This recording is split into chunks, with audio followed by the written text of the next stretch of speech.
Everyone, कैसे हो आप सभी। आई होप आप सभी अच्छे होंगे। आज का हमारा टॉपिक ऑफ डिस्कशन है type of veto powers available to the president. दोस्तों, इससे प्रीवियस वीडियोस में मैंने काफ़ी सारे कॉन्सेप्ट देखे थे प्रेसिडेंट से रिलेटेड। क्या इमरजेंसी पावर्स है और कितने सारे जैसे मिलिट्री पावर्स है, डिस्क्रिशनरी पावर्स है, उन सभी पावर्स के ऊपर हमने देखे थे। दोस्तों, आज हम वीटो पावर्स को देखेंगे। आइए शुरू करते हैं आज का हमारा लेक्चर। दोस्तों, राष्ट्रपति के पास जो है 3 तरह के वीटो पावर्स होते हैं। एक है एब्सोल्यूट वीटो। एब्सोल्यूट कहने का मतलब क्या है दोस्तों, कि राष्ट्रपति जी जो है वो क्या करते हैं, बिल को रिजेक्ट कर देते हैं आउटराइट। क्या मतलब है दोस्तों रिजेक्ट करने का, कि वो बिल में हो सकता है राष्ट्रपति को ऐसा लग रहा हो कि उसमें कुछ सुधार की ज़रूरत है या ये लॉ के हिसाब से फिट नहीं है। कोई भी कारण हो सकते हैं जिसके कारण से वो क्या करते हैं, बिल को रिजेक्ट कर देते हैं। तो एब्सोल्यूट वीटो कब लगता है, जब पूरी तरीके से बिल को रिजेक्ट कर दिए जाते हैं। एब्सोल्यूट वीटो जो है राष्ट्रपति जी के द्वारा लगाए जाने वाला वीटो पावर है, जिसमें वो बिल को रिजेक्ट कर देते हैं पास्ड बाय द पार्लियामेंट। ये स्ट्रॉन्गेस्ट फॉर्म ऑफ वीटो है। ठीक है दोस्तों, अब इसमें भी कुछ क्राइटेरियाज हैं कि किस प्रकार के बिल को जो है राष्ट्रपति जी इस तरीके से रिजेक्ट कर सकते हैं। ठीक है दोस्तों, हर प्रकार के बिल को राष्ट्रपति जी जो है रिजेक्ट नहीं कर सकते हैं, जैसे मैं आपको बता दूं। तो दोस्तों, राष्ट्रपति जी जो है हर प्रकार के बिल पे अपना एब्सोल्यूट वीटो नहीं लगाते हैं। कुछ खास ही प्रकार के बिल होते हैं जहाँ पे जो है राष्ट्रपति जी अपना एब्सोल्यूट वीटो लगाते हैं। जैसे कि अगर प्राइवेट मेंबर बिल पास किए गए हों तो राष्ट्रपति जी लगा सकते हैं एब्सोल्यूट वीटो। ठीक है दोस्तों, और अगर government bill is passed by the cabinet, किसी कैबिनेट के द्वारा गवर्नमेंट बिल को पास किए गए हैं, लेकिन वो जो है कैबिनेट क्या करते हैं, रिजाइन कर देते हैं बिफोर द प्रेसिडेंट एसेंट, यानी कि राष्ट्रपति ने जो एसेंट दी उससे पहले ही रेजिग्नेशन हो गया पुराने कैबिनेट का, और न्यू कैबिनेट क्या एडवाइस कर रहे हैं राष्ट्रपति को, not to give his assent. तब फिर उस केस में भी दोस्तों इस तरह के बिल जो है वो रिजेक्ट हो जाते हैं। ठीक है दोस्तों, नेक्स्ट पॉइंट हमारा क्या है, what happens when the president uses absolute veto. यानी एब्सोल्यूट वीटो लगाने से क्या हो जाता है, तो बिल जो है वो दोस्तों कैसे एक्ट बनेगा। बिल को तो पास करना पड़ेगा और राष्ट्रपति जी अपना एसेंट भी नहीं दे रहे हैं, है ना, और रिजेक्ट कर दिए। तो अब ये जो बिल है, बिल एक्ट तो बनेगा नहीं, एक्ट भी नहीं बनेगा दोस्तों। तो यानी कि बिल क्या हो गए, लॉक सिचुएशन में चले गए हैं, है ना। एग्जाम्पल्स के एब्सोल्यूट वीटो लगाए गए हैं लगाए गए हैं हमारे भारत देश में। यस, 1954 के टाइम पे डॉक्टर राजेंद्र प्रसाद जी ने एब्सोल्यूट वीटो का यूज किया था। किसके ऊपर में, पेप्सू अप्रोप्रिएशन बिल के ऊपर में। दोस्तों, इस बिल के बारे में भी हम अपने नेक्स्ट वीडियोस या सेपरेट वीडियो में ज़रूर डिस्कस करेंगे। लेकिन अभी दोस्तों जो वीडियो है हमारा मेनली यहाँ पे प्रेसिडेंट के वीटो पावर से रिलेटेड है, तो हम उन्हें ही अभी पढ़ेंगे मेनली। उसके बाद दोस्तों 1991 के टाइम पे भी राष्ट्रपति जी जो थे आर वेंकट रमन, उन्होंने भी क्या किया था, एब्सोल्यूट वीटो का इस्तेमाल किया था। किस बिल से related, salaries and allowances of MP. ठीक है दोस्तों, इसके बाद कौन सा पावर है दोस्तों, सस्पेंसिव वीटो। सस्पेंसिव वीटो क्या होता है, जिसमें राष्ट्रपति जी क्या करते हैं, बिल को रिटर्न कर सकते हैं। ठीक है ना, रिटर्न कर सकते हैं। The president can return a bill, किस कहाँ पे, टू पार्लियामेंट और फॉर रिकंसिडरेशन। दोस्तों फॉर एग्जांपल मैं आपको बता दूं, जैसे मान लेते हैं कि मैं एक स्टूडेंट का कॉपी चेक कर रही थी और मैंने कॉपी चेक करके दे दिया। स्टूडेंट जब घर ले गए, उन्होंने क्या किया, उसको देखा तो लगा उनको कि अरे मैम ने तो 2 मार्क्स मेरे काट लिए हैं, जहाँ पे मुझे 2 मार्क्स आने चाहिए वहाँ पे मार्क्स दिए ही नहीं। तो वो नेक्स्ट डे क्या करता है, मेरे पास आता है, मुझे बोलता है कि मैम आप रिकंसिडर कर लो, मुझे लगता है कि मेरा नंबर इंक्रीज होगा। तो मैंने बोला ठीक है, अगर आपको ऐसा लगता है तो मैं ज़रूर चेक करती हूँ, रीचेक करती हूँ। तो मैंने क्या किया, उसको फिर से रिकंसिडर किया और देखा कि हाँ सच में वाकई में उसके 2 मार्क्स मैंने नहीं दिए हैं, जबकि वहाँ पे 2 मार्क्स उनको आने चाहिए थे, तो मैंने इंक्रीज किए। तो दोस्तों, रिकंसिडरेशन का यही अर्थ होता है कि पार्लियामेंट से, है ना, पार्लियामेंट से बिल गया किसके पास, राष्ट्रपति जी के पास। राष्ट्रपति जी ने देखा और राष्ट्रपति जी को लग गया कि नहीं, इसमें कोई ना कोई त्रुटि है, या हो सकता है रूल ऑफ लॉ के खिलाफ हो सकता है उतना जस्ट तरीके से ना हुआ हो, इक्विटेबल तरीके से ना हुआ हो। तो राष्ट्रपति जी बोलते हैं कि थोड़ा सा इसको रिकंसिडर कर लीजिए आप। किसको बोलते हैं, पार्लियामेंट को, है ना। तो फॉर रिकंसिडरेशन उसको भेज दिया जाता है, रिटर्न कर दिया जाता है, कहाँ पे, पार्लियामेंट के पास।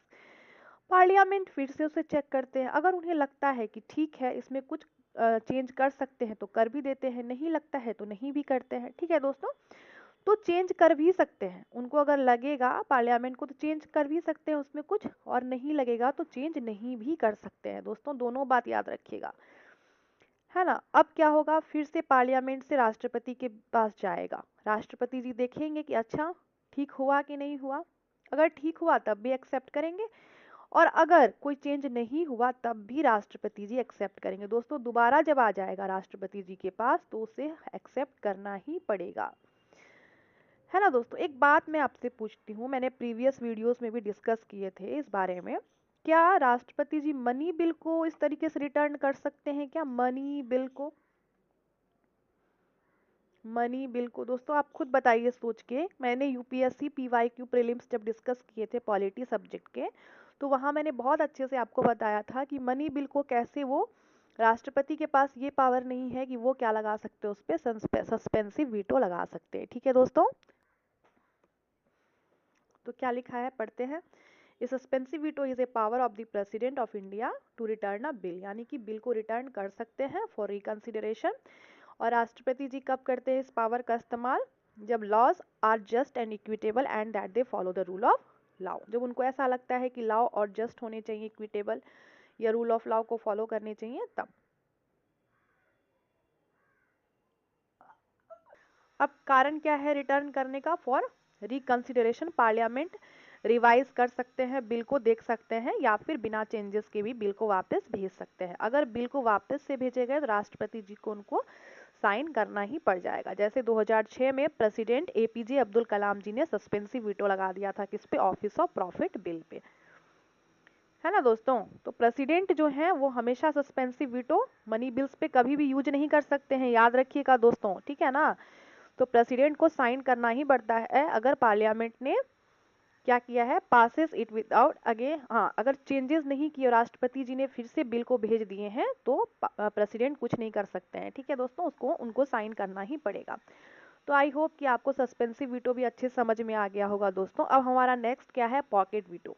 पॉकेट वीटो क्या होता है, प्रेसिडेंट क्या कर सकते हैं, action can delay action on a bill indefinitely. दोस्तों मैं एक बात बोलती हूँ, ठीक है, आप केसेस समझिएगा। केस वन ये है कि राष्ट्रपति जी ने क्या किया, उन्होंने कहा कि ठीक है सब ओके ओके है, उन्होंने क्या किया, सहमति दे दी। दूसरा था कि उनको ठीक नहीं लगा, उन्होंने कहा कि नहीं रिकंसिडरेशन तो चाहिए, तो उन्होंने क्या किया, पार्लियामेंट को भेज दिया कि रिकंसिडर करो, इसमें देखो, तो वो भेज देते हैं। लेकिन दोस्तों ऐसा भी तो हो सकता है कि वो क्या कर रहे हैं, राष्ट्रपति जी अब क्या कर रहे हैं, बिल को पेंडिंग रख रहे हैं। कैसे रख रहे हैं, कैसे रख रहे हैं दोस्तों, बिल को भी रिजेक्ट नहीं कर रहे हैं, बिल को रिजेक्ट भी नहीं किया, ना तो उन्होंने रिटर्न नहीं किया, रिटर्न भी नहीं किया और रिजेक्ट भी नहीं किया। मतलब वही बात है दोस्तों, ना हाँ बोलेंगे ना ना बोलेंगे, और कितने समय तक के लिए नहीं बोलेंगे ये भी नहीं पता है, इनडेफिनिट पीरियड के लिए हो जाता है दोस्तों पॉकेट वीटो। तो ये काफी खतरनाक पावर है ना दोस्तों। लेकिन अमेरिका में ऐसा नहीं होता है, वहाँ अमेरिका अमेरिकन प्रेसिडेंट में क्या होते हैं कि वो रिसेंड करते हैं बिल को विद इन 10 डेज। लेकिन भारतीय राष्ट्रपति जी के पास ऐसा कोई टाइम रूल नहीं दिया हुआ है, कोई समय फ्रेम नहीं किया होगा दोस्तों। अगर आप करंट अफेयर्स पढ़ते होंगे तो इस पे काफ़ी विवाद भी हुआ था कि आखिर जो गवर्नर के ऊपर में, गवर्नर भी यही काम करते हैं दोस्तों, है ना। तो प्रेसिडेंट जो है वो पॉकेट वीटो का इस्तेमाल करते हैं, but the constitution of India does not specify, क्या कोई टाइम लिमिट स्पेसिफाई किए हुए हैं, नहीं, कब तक उन्हें निर्णय लेना है ऐसा कोई भी डिसीजन नहीं लिया। जैसे यहाँ लिखा हुआ है ना, specify, does not specify a time limit. तो प्रेसिडेंट क्या कर सकते हैं, can use an absolute veto और ए सस्पेंशन वीटो। अच्छा ये तो पॉइंट नहीं है दोस्तों, यहाँ पे बढ़िए आगे ज्ञानी जेल सिंह के बारे में है, जो कि राष्ट्रपति जी रहे थे 1982 से 1987 तक। उन्होंने पॉकेट वीटो का इस्तेमाल किया था, क्यों किया था, to prevent the Indian post office amendment bill from becoming law. इन्होंने क्या किया था, ये नहीं चाहते थे कि जो Indian post office amendment bill है वो लॉ बने। ठीक है दोस्तों, हमारा नेक्स्ट टाइप का जो वीटो है वो है क्वालिफाइड वीटो। क्वालिफाइड वीटो क्या होता है दोस्तों, क्वालिफाइड वीटो एक ऐसा टाइप का वीटो है जिसको कि ओवरराइड कर सकते हैं लेजिस्लेचर, कैसे, हायर मेजोरिटी से। कैसे हायर मेजोरिटी से, तो it is a limited power, लेकिन ये जो है एक लिमिटेड पावर है जिसको कि आर्बिट्रेरीली यूज नहीं किए जा सकते हैं, है ना। तो हायर मेजोरिटी से ओवरराइड किए जा सकते हैं। और प्रेसिडेंट क्या कर सकते हैं, can send a bill back to the legislature, यानी लेजिस्लेचर में भेजते हैं रिकंसिडरेशन के लिए, और लेजिस्लेचर ओवरराइड भी कर सकते हैं वीटो, कैसे, हायर मेजोरिटी वोट दे करके। The president must provide a specific reason for the rejection, और राष्ट्रपति जी को रीजन भी बताना पड़ता है कि उन्होंने रिजेक्ट क्यों किया। ठीक है दोस्तों, अब क्या है, veto power allows the president, यानी कि वीटो पावर दोस्तों कितना ज़्यादा वास्ट पावर है ना। वीटो पावर जो है राष्ट्रपति जी को किसी लॉ को अप्रूव करने या रिजेक्ट करने के लिए पावर देते हैं। पार्लियामेंट पास कर रहे हैं, फिर भी उनके पास क्या है, राष्ट्रपति जी के पास ये है कि वो अप्रूव दे सकते हैं, रिजेक्ट कर सकते हैं। तो लेजिस्लेटिव ब्रांच को वो चेक करते हैं, वो देखते हैं कि लॉज जो हैं वो सच में कॉन्स्टिट्यूशन के हिसाब से बने हैं, नेशनल इंटरेस्ट के हिसाब से बने हैं, कोई दिक्कत तो नहीं है, कोई फ्लॉज तो नहीं है, क्या ये कोई लॉ बन गए, रूल तो ब्रेक नहीं कर रहे हैं। तो राष्ट्रपति जी ये पावर का इस्तेमाल करते हैं अपने लीडरशिप में एंड पॉलिटिकल स्टैंडर्ड। दोस्तों आई होप कि आपको सारे कॉन्सेप्ट अच्छे से क्लियर हो गए होंगे। दोस्तों साथ ही साथ मैं कुछ और कॉन्सेप्ट को बताना चाहती हूँ कि गवर्नर के पास भी क्या है, पावर है कि वो रिजर्व करके रख सकते हैं सर्टेन टाइप ऑफ बिल्स को। दोस्तों जैसे स्टेट लेजिस्लेचर ने पास कर दिया, अब वो किसके पास आ गए, गवर्नर के पास आ गए। गवर्नर ने क्या किया, उनको रिजर्व कर लिया है और उनको भेज दिया कहाँ पे, फॉर दी, उनको ये पावर है दोस्तों कि वो भेज सकते हैं बिल को for the consideration of the president. ठीक है दोस्तों, तो ये जो करंट अफेयर्स में 2023 में काफ़ी ज़्यादा बना हुआ था, 24 में भी। तो दोस्तों ये गवर्नर के पास भी पावर है, और प्रेसिडेंट क्या कर सकते हैं, इस बिल को विद होल्ड भी कर सकते हैं, इस प्रकार के बिल को, है ना। तो the president can withhold his assent to such bills not only in the first instance but also in the second instance, मतलब दोस्तों वो सेकेंड इंस्टांस में भी रख सकते हैं। तो प्रेसिडेंट जो है एब्सोल्यूट वीटो का इस्तेमाल करते हैं, है ना दोस्तों। स्टेट बिल्स पे अगर सवाल आए, स्टेट बिल्स पे भी क्या राष्ट्रपति जी एब्सोल्यूट वीटो का इस्तेमाल करते हैं, तो बिल्कुल सही बात है। लेकिन और स्टेट लेजिस्लेचर स्टेट बिल्स के लिए भी प्रेसिडेंट जी क्या करते हैं, पॉकेट वीटो का इस्तेमाल करते हैं, मतलब बिल को रख लेंगे, ना तो वो रिजेक्ट करेंगे और ना ही वो रिटर्न करेंगे, एकदम रख लेंगे, हाँ भी नहीं ना भी नहीं। तो ये पॉकेट वीटो है, बहुत खतरनाक वीटो पावर है दोस्तों। ठीक है, आई होप कि आपको सारे कॉन्सेप्ट अच्छे से क्लियर हो गए होंगे। वीटो पावर क्या है, इसमें किस प्रकार के हैं, एब्सोल्यूट क्या है, सस्पेंसिव क्या है, पॉकेट क्या है, क्वालिफाइड वीटो क्या है, ये सभी कॉन्सेप्ट आपको अच्छे समझ में आ गए होंगे दोस्तों। इससे प्रीवियस वीडियोस मैंने 6 to 7 वीडियोस बनाए हैं प्रेसिडेंट के रिगार्डिंग। अगर आपने उन सभी को नहीं देखा है तो जाकर दोस्तों देख लीजिएगा, ताकि आपको पूरी तरीके से कॉन्सेप्ट जो है क्लियर हो जाए हर तरीके से। राष्ट्रपति जी के जो वीटो पावर्स हैं वो मनी बिल के लिए नहीं है दोस्तों, और साथ ही साथ कॉन्स्टिट्यूशनल अमेंडमेंट बिल के लिए भी नहीं है। ये ध्यान में रखिएगा, क्योंकि यूपीएससी प्रीलिम्स में ऐसे क्वेश्चन आ चुके हैं कि जो राष्ट्रपति के इस तरह के जो पावर्स हैं, वीटो पावर्स हैं, तो वो क्या मनी बिल के लिए भी होते हैं या कॉन्स्टिट्यूशनल अमेंडमेंट बिल के लिए भी होते हैं। दोस्तों दोनों में से किसी के लिए भी नहीं होते हैं, ये ध्यान रखिएगा, ये बहुत इंपॉर्टेंट था दोस्तों। जैसे कि मैं पढ़ाती हूँ तो आपको ये लगता ही होगा कि मैं PYQs पे भी फोकस करती हूँ, क्योंकि दोस्तों आप कितने भी नॉलेजेबल हो जाओगे, कितने भी आप नॉलेज ले लोगे, लेकिन जब तक आप प्रीवियस ईयर क्वेश्चंस को नहीं देखते हो, आपको ये पैटर्न समझ में नहीं आता है दोस्तों, किस प्रकार के सवाल और कहाँ से पूछते हैं, कैसे ट्विस्ट करके पूछते हैं। इसीलिए मैं हर टॉपिक के 360 डिग्री एंगल पे आपको सारे इन्फॉर्मेशन देती हूँ, ताकि कहीं से भी क्वेश्चंस आपके मिस ना हो जाए। ठीक है दोस्तों, और साथ ही साथ एक एडिशनल इन्फॉर्मेशन मैं और भी देना चाहूँगी कि जो पॉकेट वीटो है दोस्तों राष्ट्रपति जी के, वो जो है सिचुएशनल डिस्क्रिशनरी पावर है, इसके बारे में कहीं भी मेंशनिंग नहीं की गई है संविधान में, तो दोस्तों ये भी ध्यान रखिएगा। ठीक है, आइए दोस्तों शुरू करते हैं हमारा lecture. Article 361 of the constitution क्या कहते हैं, protect the president, governor and राज्य प्रमुख from criminal proceedings and arrest while they are in office. दोस्तों कितना मज़ेदार बात है ना कि राष्ट्रपति जी जब ऑफिस में है, गवर्नर जी ऑफिस में है, या राज्य प्रमुख जी ऑफिस में है, तो उनको क्रिमिनल प्रोसीडिंग्स के द्वारा, मतलब क्रिमिनल प्रोसीडिंग्स नहीं लगाए जा सकते हैं। तो कहीं ना कहीं इतने बड़े प्रोटेक्शन मिले हैं, है ना। It also protects them from civil proceedings in certain circumstances. कुछ ऐसे सर्कमस्टांसेस होते हैं जहाँ पे उनको सिविल प्रोसीडिंग से भी क्या किए जाते हैं, बचाव किए जाते हैं। दोस्तों कितना वास्ट पावर है गवर्नर का, राष्ट्रपति जी, राज्य प्रमुख जी का, है ना। द प्रेसिडेंट, गवर्नर और राज्य प्रमुख cannot be held accountable by a court for their official duties, यानी दोस्तों वो जो भी ऑफिशियल ड्यूटीज करते हैं, जो भी एक्शंस करते हैं ऑफिस में रह के, तो उनके लिए उनको क्वेश्चंस नहीं किए जाते हैं, कहाँ पे, कोर्ट के अंदर में। ठीक है दोस्तों, criminal proceedings can not be initiated, है ना, और क्रिमिनल प्रोसीडिंग्स की शुरुआत नहीं की जा सकती है जब वो अपने ऑफिस में रहते हैं, उस जब तक वो ऑफिस में रहेंगे दोस्तों तब तक क्रिमिनल प्रोसीडिंग्स को भी इनिशिएट नहीं किया जा सकता है, उनको अरेस्ट नहीं कर सकते हैं, जेल में नहीं डाल सकते हैं जब तक वो अपने ऑफिस में है। ठीक है दोस्तों, civil proceedings against them for actions taken in their personal capacity are not allowed. ठीक है दोस्तों, जैसे यहाँ पे कहा गया है कि जो सिविल प्रोसीडिंग्स हैं और उनके खिलाफ लगाए गए हैं उन एक्शंस के लिए जो उन्होंने पर्सनल कैपेसिटी में लिए थे, उनको भी जो है अलाउ नहीं किया जाएगा।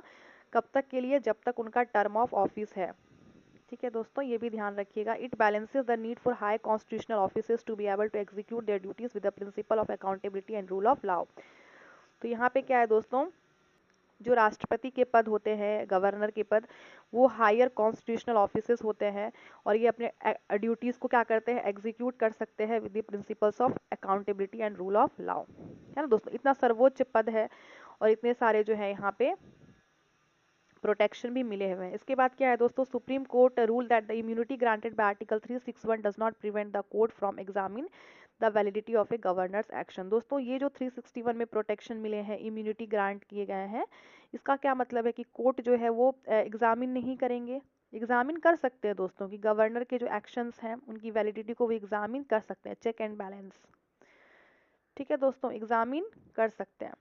तो इन शॉर्ट मैं आपको फिर से बता देती हूँ कि जो 361 आर्टिकल है वो काफ़ी ज़्यादा इंपॉर्टेंट है।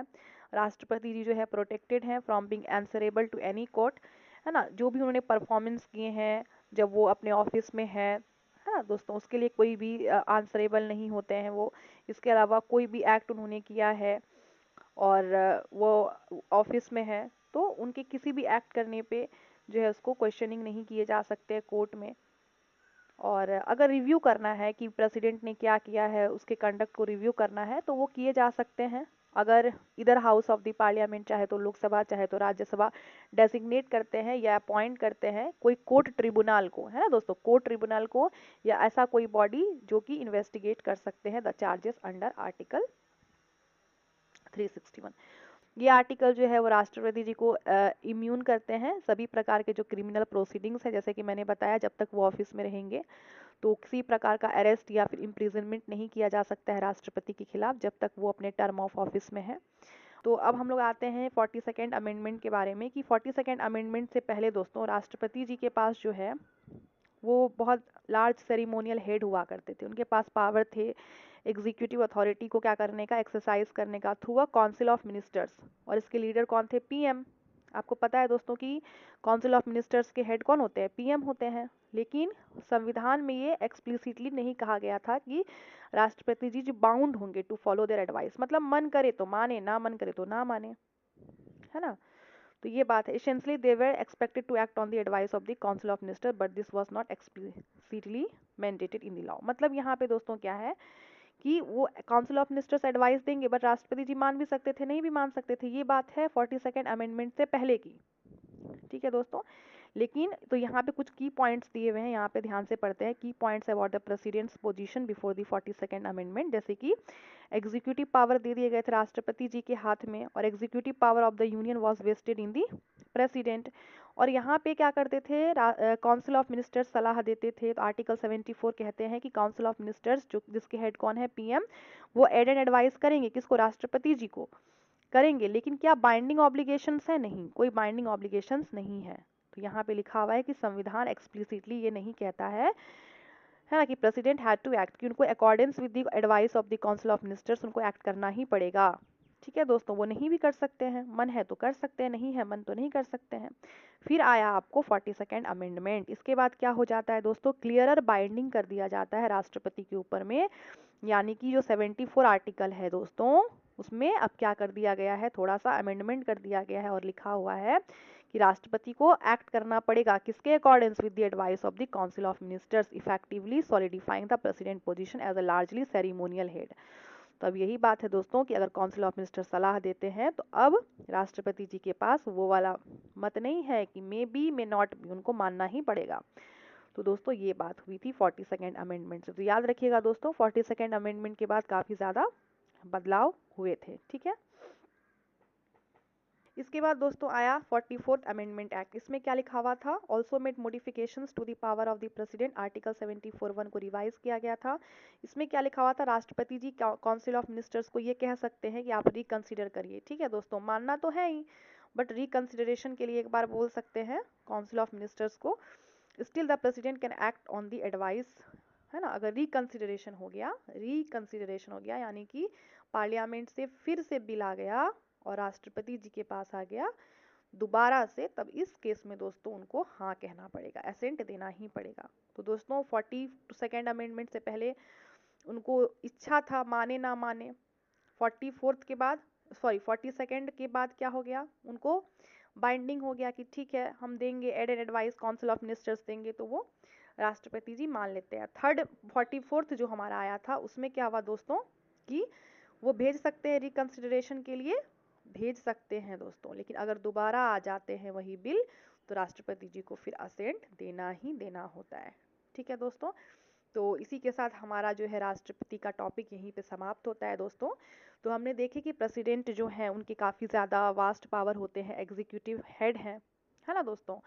और राष्ट्रपति जी को कई सारे पावर्स मिले हुए हैं, बहुत सारे उनमें से जो है बहुत इफेक्टिव नहीं भी हैं। जैसे उदाहरण के लिए अगर राष्ट्रपति जी किसी बिल को जो है वापस सेंड करते हैं बिल को back to the house of parliament कुछ मॉडिफिकेशंस के लिए, पार्लियामेंट उसको वापस फिर भेज देते हैं बिना मॉडिफिकेशंस किए हुए भी। अगर पार्लियामेंट को लगता है कि नहीं है रिक्वायरमेंट तो मॉडिफिकेशंस नहीं भी करते हैं और राष्ट्रपति जी को फिर वो बाउंड हो जाते हैं कि वो अपना असहमति दे देते हैं। ठीक है, तो दोस्तों प्रेसिडेंट ऐसा कोई एक्टिव रोल प्ले नहीं करते in the affairs of the state अगर कहा जाए। एंड जो रियल एग्जीक्यूटिव पावर है, आपको हर आर्टिकल में कहीं ना कहीं ये फील हो गया होगा कि रियल जो एग्जीक्यूटिव पावर है वो वेस्ट होता है कहाँ पे? इन दी काउंसिल ऑफ मिनिस्टर्स। और उनके हेड कौन होते हैं? Prime minister. इसीलिए दोस्तों पीएम को रियल हेड भी कहा जाता है। आपने कहीं ये स्टेटमेंट पढ़ा होगा या मैंने भी बताया है कि पीएम को क्यों हम लोग रियल हेड कहते हैं। तो पीएम को रियल हेड इसीलिए कहते हैं क्योंकि एक्चुअल जो एग्जीक्यूटिव पावर है वो कहाँ वेस्टेड होते हैं? काउंसिल ऑफ मिनिस्टर्स में, और उसके हेड कौन होते हैं? पीएम होते हैं। तो real head of the state पूछा जाए तो पीएम, एंड प्रेसिडेंट सिर्फ नेम के लिए होते हैं दोस्तों, उनको पूछना पड़ता है। जैसे आपने देखा 42nd अमेंडमेंट एक्ट के बाद क्या हुआ और उससे पहले क्या हुआ था। तो इस तरीके की बातें हैं दोस्तों। आई होप कि आपको सारे कॉन्सेप्ट जो राष्ट्रपति जी से रिलेटेड है वो अच्छे से क्लियर हो गए होंगे। मैंने 8 to 9 वीडियोस बना दिए हैं, अगर आपने उन सभी को नहीं देखा है तो एक बार ज़रूर वॉच कर लीजिएगा दोस्तों। इसके अलावा मैंने 10 इयर्स के PYQs भी सॉल्व करवाए हैं अपने इसी वीडियोस में। अगर आपने अभी तक उनको नहीं देखा है तो जाकर एक बार ज़रूर देख लीजिएगा।